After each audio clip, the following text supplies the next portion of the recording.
pagmamataas na pagpupuri, pagluluwalhati at pagpadakila ay sa ating pinakamamahal na Panginoong Hesus po lamang.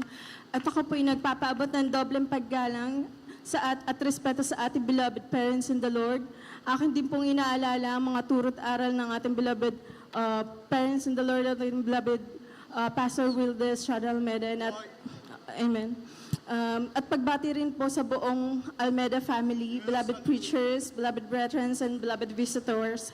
Mga minamahal, ang una pong nasave sa gawain ito ay ang aking beloved grandmother. Nasave po siya ng year 1989, hallelujah. At ako po ang unang naging bunga ng kanilang panalangin na magkaroon po siya ng kasama sa gawain ito. Ako po ay 6 months old by that time, mga minamahal. May karamdamang asthma. Hindi po ako gumagaling kahit anong gastos ng mga aking magulang sa doktor. Balik-balik po sa ospital. Hallelujah. Hanggang sa naubos na lang po ang kanilang mga ipon. Kaya nag-step up po ang lola ko. Ang sinabi niya po, bakit hindi mo ko hayaang dalhin sa gawain ng bata? Pagkatapos ng gawain namin, uuwi yan na magaling na. Mga minamahal, dahil ako'y nag-iisang anak na babae, ayaw pumayag ng beloved father ko noon. Pero dahil ang sinabi ng lola ko, gagaling yan, huwag kang magduda.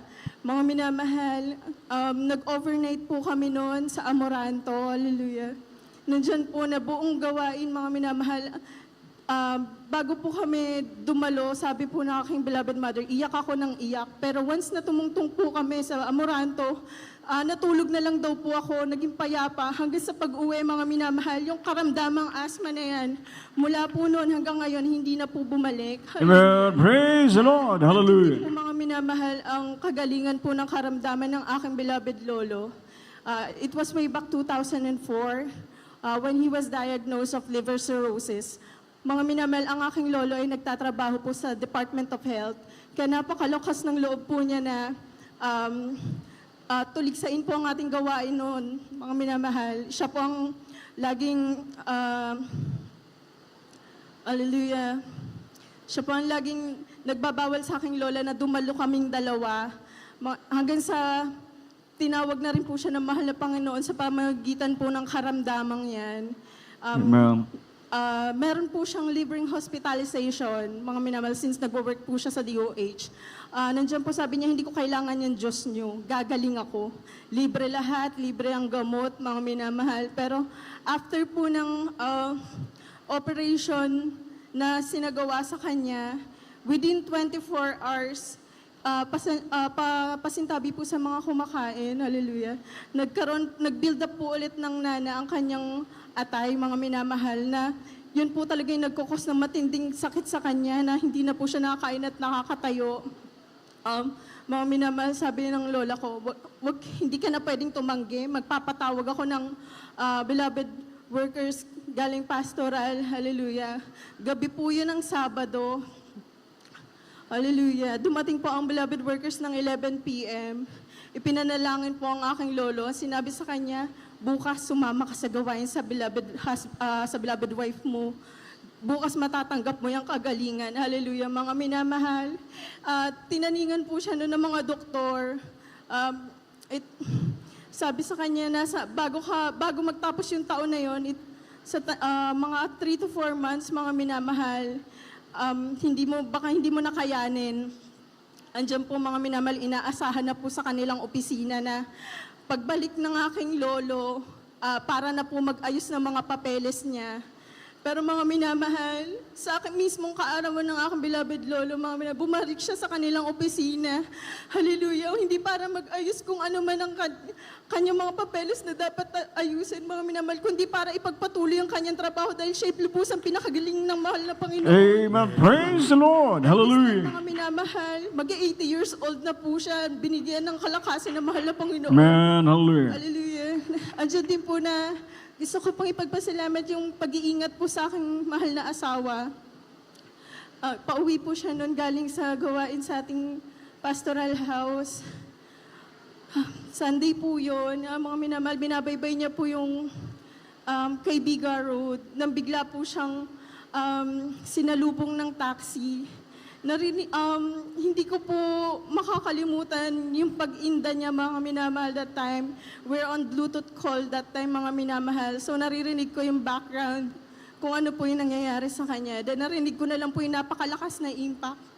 Wala na po ako ibang nasabi kundi hallelujah, hallelujah, hallelujah. Mga minamahal, hinihintay ko lang po makasagot ang aking beloved husband. Sabi ko, mahal na Panginoon, sumagot lang siya, ayos na po sa akin. Andyan, sumagot siya na, mahal ko, nabangga ako. Mga minamahal, ang tanong ko po sa kanya agad, pinag-ingatan ka na mahal na Panginoon, hallelujah. Praise the Lord. Ganyan. Within the 30 minutes, mga minamahal, dumating ako sa pinangyarihan. Sumalubong po sa akin yung mga first responders. Ang sabi sa akin, Mrs., kung ang titignan ko lang po yung motor ng asawa niyo, hindi ko po iisipin na buhay ang nagmaneho niyan. Hallelujah. Andyan, dinala ko po siya sa East Avenue para po ma-check po yung kung meron man po siyang bale. Andyan, mga minamahal, out of 7 x-rays, lahat po yan ay negative sa fracture. Amen. Hallelujah. Praise the Lord. Andyan din po, mga minamahal, ang himala sa amin na mahal na Panginoon, year 2024, nang dumating po yung bagyong Super Typhoon Karina, mga minamahal, kami po ay nakatira sa Malabon City, kaya talaga pong bahain yung lugar namin, mga minamahal. Pero that time, nung nagising kami na pumasok na po yung tubig sa aming tahanan, hallelujah. Naisip ko po agad na ang isave namin na yung sasakyan namin, mga minamahal. Dinala po namin, sinubukan po namin itong ilabas at dalhin sa mataas sa mga pre-parking po ng mga malls that time. Pero hindi na po kami makaalis ng Malabon City, mga minamahal. Ang ginawa na lang namin, dinala po namin to sa tulay. We didn't even reach the top of the bridge, mga minamahal. Nandun lang po kami sa slope. Sabi ko, mahal na Panginoon, siguro safe na kami dito. Pero as time goes by, from 4 a.m. in the morning, nagpass po yung oras hanggang pagdating po ng 2 o'clock. Mga minamahal, napakataas na po nung slope na yon. Pero nakita ko po, paglabas ko, pagsilip po namin, yung tubig po, inabot na po yung rear na gulong ng aming kotse. Doon sabi, nagsumamo ako sa mahal na Panginoon. Sabi ko, mahal na Panginoon, aabot na po, darating na po yung kaarawan ko that time. Ito na lang po yung regalo mo sa akin. Kahit yung kotse lang po, mga minamahal, mahal na Panginoon. Wag na po yung, hindi ko na po inisip yung aming tahanan, ang lahat po ng aming gamit. Sabi ko, kahit itong kotse lang po, kasi lagi po namin itong ginagamit sa mga Bible studies, sa mga duties po. Sabi ko, mahal po, pag ito ang nagka-problema, mahihirapan po talaga kami. Kaya mga minamahal, nagpuri kami ng oras na yun. Mga minamahal, sabi ko, bakit pa hindi tayo agad nagpuri? Kasi mga minamahal, yung tubig na umabot sa gulong namin, huminto na po yan doon, hindi na po yan tumaas. Amen. Praise the Lord. Hallelujah. Ay, nandyan din po, andyan po yung ang tulong ng mahal na Panginoon, hindi talaga kami pinabayaan. Lahat po ng nasira sa aming gamit, pinalitan po yan ng mahal na Panginoon. Amen. Hallelujah. Nandiyan din po, mga minamahal, lalahanin ko rin po yung pag-iingat, yung isang himala, mahal na mga minamahal, hindi ko po ito makalimutan. Hindi pa po ako nito choir member. Yung bag ko po, we used to makikisabay po sa aming beloved lola sa kanilang tricycle. Baby pa po yung anak kong lalaki niyan. Nandyan po, mga minamahal, nung nakauwi kami sa bahay, hindi po namin mabubuksan yung pinto kasi nandun po yung susi. Hanap kami ng hanap sa bag, wala po yung susi. Ang ginawa po ako ng aking beloved husband, bumalik siya sa Amoranto, naglakad po siya. Nilakad niya po yan, nagtanong-tanong, hanggang nakabalik po siya, nagtanong po siya sa information, sa ating lost and found, maging sa admin office po ng Amoranto, wala po talaga silang nakita. Ang ginawa niya, nag-message po siya sa akin na uuwi na lang daw siya.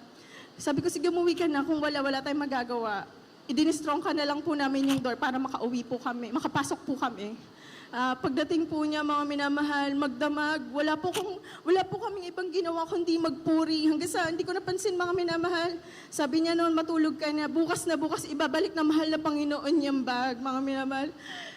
by 3 a.m. mga minamahal, may kumakatok sa aming tahanan. Usually, wala talagang ganun kasi tahimik lang po kami. Hindi kami kilala ng mga kapitbahay dahil hindi po kami palalabas. Kaya nagtaka po kami sinong kakatok ng ganong oras sa amin.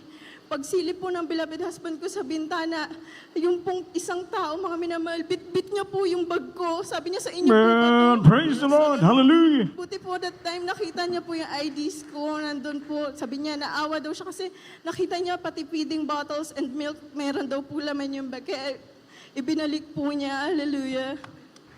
Amen. Hindi yung laman, sabi niya, pakicheck kung kumpleto, kung nawala, ganyan. Tapos paulit-ulit pa po siyang bumalik noon para bigyan ng gift yung baby ko, hallelujah. Man, hallelujah.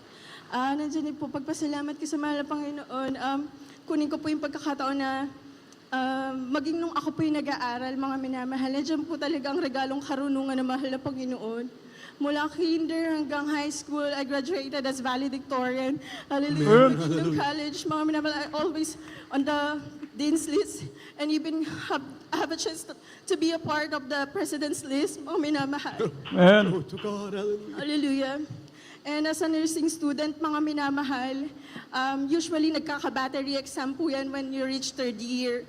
Pero mga minamahal, nung nag-second year po ako, I got accelerated and I got already, OJT na daw po ako, mga minamahal. Nandiyan din po, maging sa aking mga anak, mga minamahal, binigyan rin po sila ng mahal na Panginoon ng karunungan. Mga minamahal, ang mga batang yan, pag ayaw po nilang pumasok at gusto nilang sumama sa amin sa Bible studies, hindi po kami nagpo-force na, no, you need to go to school. But sinasabi lang po namin, okay, you come with mama and papa na lang, ganyan. Mga minamahal, kaya nag-reach na po sila ng 25 absences.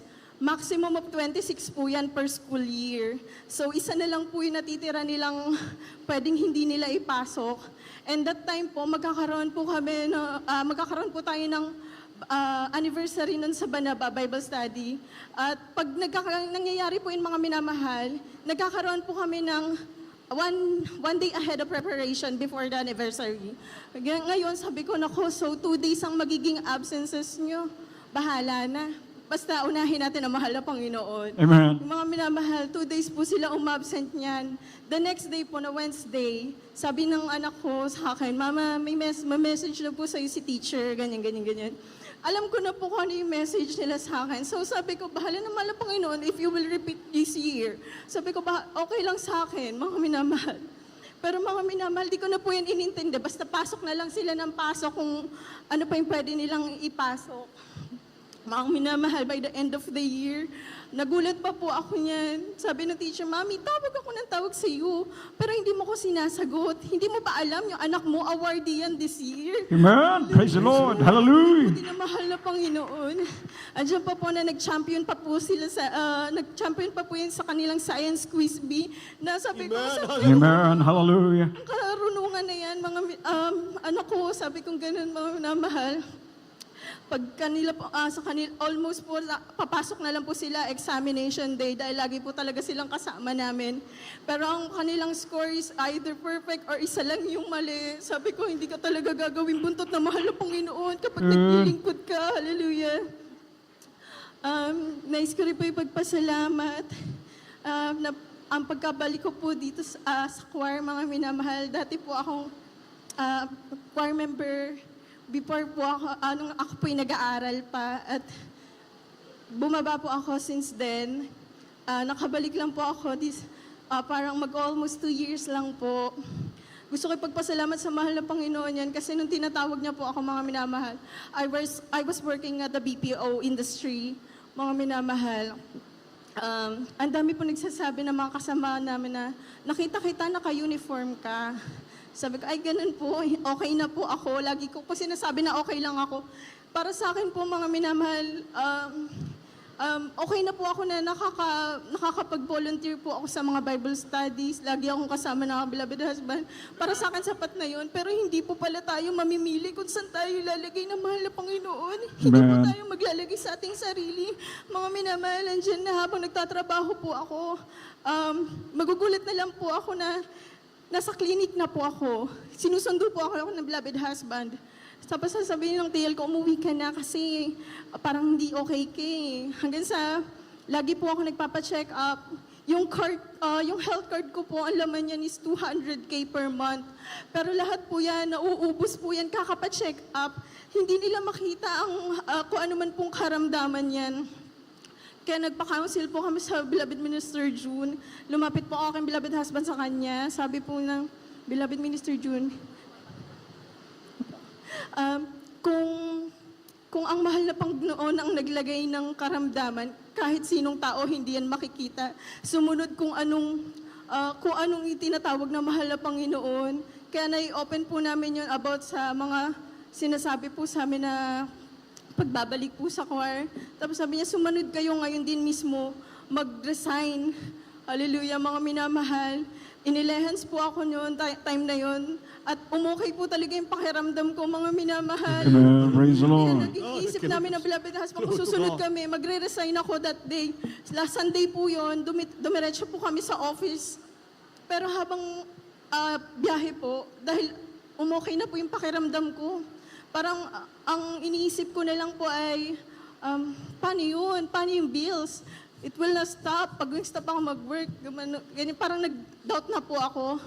Pero napakatalino na mahal na Panginoon. Bago, nung once po na nakatungtong po kami sa aming building, mga minamahal, yung pakiramdam ko po, parang nanghina na po ako ulit, hindi na po ako makahinga. Tapos tinanong ako ng asawa ko, ano nangyari sa'yo? Ano ba naisip mo? Okay ka na. Tapos isinabi ko po na medyo nagda-doubt ako kung magre-resign ba talaga ako. Tapos sabi niya, sumunod ka, mawawala yan. Mga minamahal, nandyan po na iniha-handover ko na po yung aking resignation letter sa aking TL, mga minamahal. Ayaw niya po talaga akong payagan. Being top performer po sa aming office, mga minamahal, ayaw niya akong pakawalan. Na sabi niya, i-regular kita within 2 days.